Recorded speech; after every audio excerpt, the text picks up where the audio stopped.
Most people think a car decision is about the monthly payment, the interest rate, or whether they can technically get approved.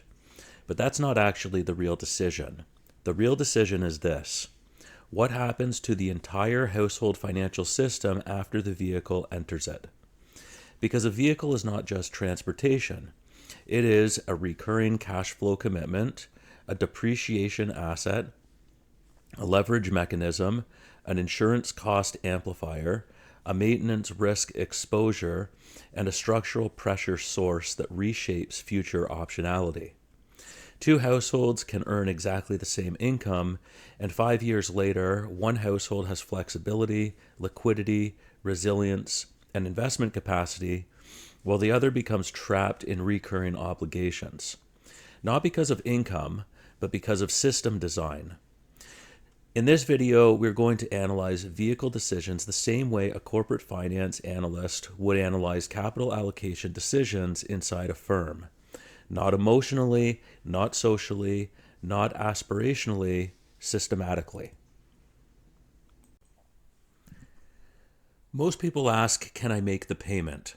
But from a systems perspective, that is an extremely incomplete question. Because affordability is not whether the payment clears this month, or whether financing is approved, or whether cash flow barely survives. Affordability is whether the system remains resilient after the obligation is introduced. This is identical to corporate finance. A corporation does not evaluate a capital project simply by asking, can we make the debt payment? Instead, firms analyze liquidity, solvency, operational flexibility, recession, resistance, free cash flow, covenant risk, and future optionality. The household should be analyzed the exact same way, because the household is a financial operating system. And every recurring obligation changes liquidity structure, leverage structure, contribution margin, risk exposure, and strategic flexibility. The car decision is therefore not, can I buy this? The real question is, what future pathways disappear once this recurring obligation is introduced? That is a completely different framework. To understand why vehicle decisions matter so much, we need to zoom out. A household is not just income, bills, and spending. It is an interconnected operating system. Every financial decision flows through the income statement generated through accrual accounting, the cash budget, the balance sheet, and the household's liquidity and solvency structure. So let's examine how a vehicle propagates through the system. First, we'll deal with the income statement effects. The vehicle introduces fuel expense, insurance expense, maintenance expense, potentially parking expense, registration, depreciation, financing interest, and potentially repair volatility.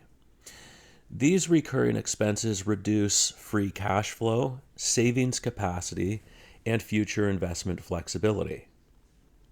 Turning to the balance sheet or the net worth statement effects, the household simultaneously recognizes a depreciating asset and potentially a liability if a loan is taken out to finance the purchase.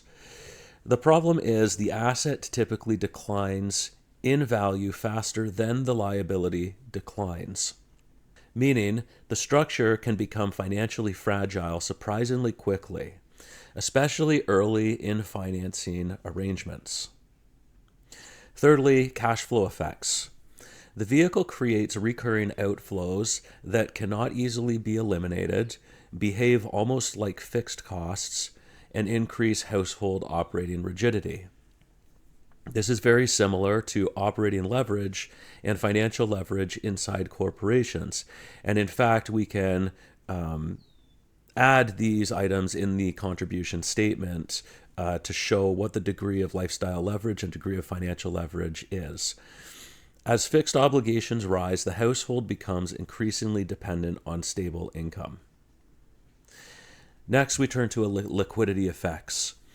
Now the system becomes vulnerable to income interruptions, unexpected repairs, insurance increases, fuel volatility, or macroeconomic pressure. By macroeconomic pressure, what I mean is changing interest rates and the effect that that may have depending on the structure of the debt. The household may still appear stable externally, but internally, its resilience may already be deteriorating. That distinction is critically important. Now let's build a simplified household model.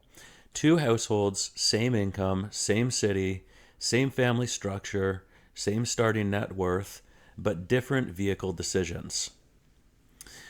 Combined after-tax income is $8,500 per month. Existing fixed obligations include housing, utilities, groceries, childcare insurance, and minimum debt servicing. Remaining monthly surplus before vehicle decision is $2,000. At first glance, both households appear financially healthy. Now the system diverges. For household A, they purchase a reliable used vehicle, modest financing, lower insurance, lower depreciation expense.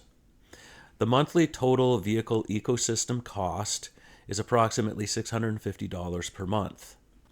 The household still preserves liquidity, emergency reserves, investment capacity, and flexibility. Importantly, the system still has room to absorb uncertainty. Household B purchases a newer luxury vehicle, larger financing commitment, higher insurance exposure, higher depreciation, higher repair complexity, and greater recurring cash flow obligations. The monthly vehicle ecosystem cost is approximately $1,650 per month. Notice something critically important. The issue is not whether the payment is technically affordable today. The issue is the household surplus has now collapsed. That reduction in surplus radically changes resilience, flexibility, and future optionality. This is where most financial stress actually originates, not from catastrophe initially, but from compressed margin for error. As I've shown in other videos, usually we have first a shock, an external shock that impacts inflation, so the cost of living goes up, and that fixed obligation for your vehicle stays. And then you have interest rates that rise that create further pressure on interest-sensitive obligations. And if you had a $2,000 surplus and with this vehicle purchase now have $1,650 per month obligations, well, that $350 difference may not be enough to be able to absorb the impact. This is where things become extremely important. Financial fragility rarely begins with collapse. It begins with reduced flexibility, thinner liquidity, and rising dependence on continued stability. The household now becomes extremely exposed to layoffs, interest rate increases, inflation, emergency repairs, income variability, or macroeconomic slowdown. This is very similar to corporations with high operating leverage, high financial leverage, and weak liquidity positions. As recurring obligations rise, small disruptions produce disproportionately large consequences. This is the hidden danger of recurring commitments.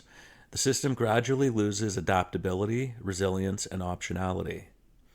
And most households never realize it is happening because the payments still clear, the income still arrives, and externally everything appears normal. But internally, the system is becoming rigid. The most dangerous financial systems rarely collapse immediately, as mentioned. In fact, many fragile systems appear perfectly stable in the beginning. Payments clear, income still arrives, the household still functions. But underneath the surface, structural pressure quietly compounds. And this is where we need to think like FP&A analysts, corporate finance professionals, and systems engineers. Because the true danger of recurring obligations is not their immediate effect. It is their cumulative interaction with uncertainty, time, and changing economic conditions. A vehicle decision, therefore, does not simply affect this month or this year. It reshapes the household's future operating environment. The key insight is this. Small recurring obligations, when paired with time, begin altering the entire architecture of future decision making. This is where optionality begins disappearing. One of the most important concepts in advanced finance is optionality. Optionality is the ability to preserve future strategic choices. And financially strong systems preserve optionality extremely well. They maintain liquidity, adaptability, resilience, and maneuverability. But fragile systems behave differently. Recurring obligations slowly eliminate future pathways. The household gradually loses the ability to tolerate uncertainty, pivot careers, relocate, invest aggressively, start businesses, withstand recessions, or absorb shocks. This is critically important because most people think wealth means income, possessions, or visible consumption. But from a systems perspective, wealth is actually the preservation of future freedom. And recurring obligations quietly erode that freedom. The danger is subtle because nothing dramatically initially happens, there is no immediate collapse, and the household may still appear externally successful. But internally, future flexibility is being traded away, one payment at a time. Now let's introduce uncertainty into the model. This is where the system's true resilience is revealed. Because strong systems are not designed for perfect conditions, they are designed to survive imperfect conditions. Suppose inflation rises, insurance premiums increase, interest rates rise, layoffs occur, or unexpected repairs emerge. Now the households respond very differently. The lower pressure system, household A, still maintains liquidity buffers, cash flow margin, and decision flexibility. The household can reduce spending, absorb temporary shocks, or redirect cash flows. The system bends but remains functional. The high obligation system of household B behaves very differently. Because the recurring commitments already consumed most surplus capacity. Now, liquidity deteriorates rapidly, emergency reserves decline, debt dependence rises, and financial stress accelerates. The key insight is that the household does not fail because of the original vehicle purchase alone. It fails because the original structure lacked resilience to uncertainty. This is identical to corporations that over-leverage during expansion periods and then become fragile during downturns. The underlying structure determines survivability. Every dollar committed to recurring obligations displaces alternative future uses of capital.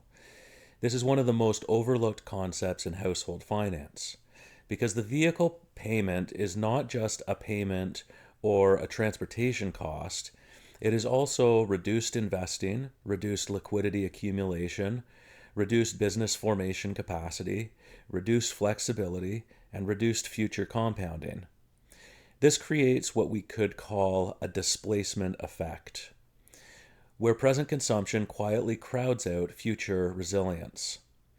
And over long periods of time, this becomes extraordinarily powerful because the compounding works in both directions. Strong systems compound flexibility, liquidity, investment growth, and optionality, while fragile systems compound stress, rigidity, dependence, and vulnerability. That divergence becomes enormous over decades. This entire framework already exists inside corporate finance. Corporations constantly evaluate leverage, liquidity, operating rigidity, contribution margins, recession survivability, and optionality preservation. Why? Because strong firms understand survival and flexibility create long-term advantage. The household should be analyzed exactly the same way. In many ways, the household is simply a small economic operating system. And the exact same principles apply. High recurring obligations increase structural rigidity, fragility, and dependence on continued stability, while resilient systems preserve adaptability, strategic freedom, and future choice. The key lesson is this. The goal is not simply maximizing visible lifestyle today. The goal is designing a system capable of preserving future freedom tomorrow. So, when evaluating a vehicle decision, the real question is not, can I technically afford the payment? The real question is, what happens to the entire system after this obligation enters it? Because every recurring obligation reshapes liquidity, alters leverage, compresses optionality, and changes future resilience. And over time, those structural differences compound dramatically. The households that appear strongest externally are not always the most resilient internally. True financial strength is often invisible. It appears as flexibility, low structural pressure, liquidity, adaptability, and preserved future choice. Because ultimately, wealth is not consumption. Wealth is optionality, and strong systems are designed to preserve it.